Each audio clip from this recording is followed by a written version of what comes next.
souhait formulé depuis des mois par le gouvernement et les patrons d'entreprise a été exaucé.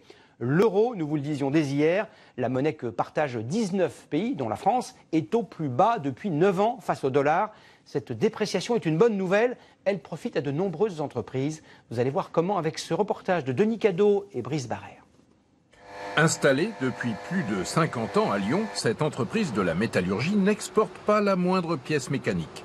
Et pourtant, comme des milliers de sous-traitants en France, elle commence à bénéficier de la baisse de notre monnaie, l'euro, par rapport au dollar.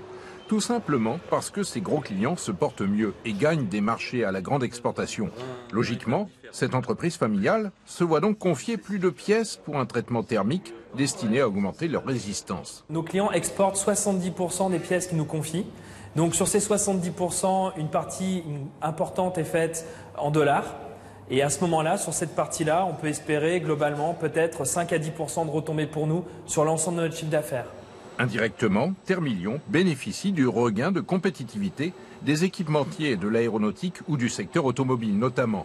Ils ont ainsi pu récupérer des marchés sur le continent nord-américain.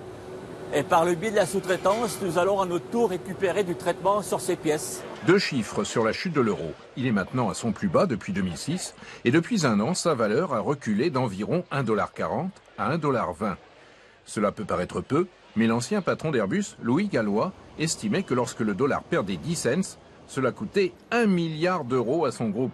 Inversement, Airbus va donc gagner 2 milliards. Et à une échelle bien moindre, toutes les sociétés travaillant en dollars ou exportant beaucoup en Amérique ou en Asie vont voir leur chiffre d'affaires dopé par la baisse de l'euro, si celle-ci se prolonge. Il était exceptionnellement gratuit aujourd'hui pour cause de pollution, mais c'est une exception qui confirme l'arrêt.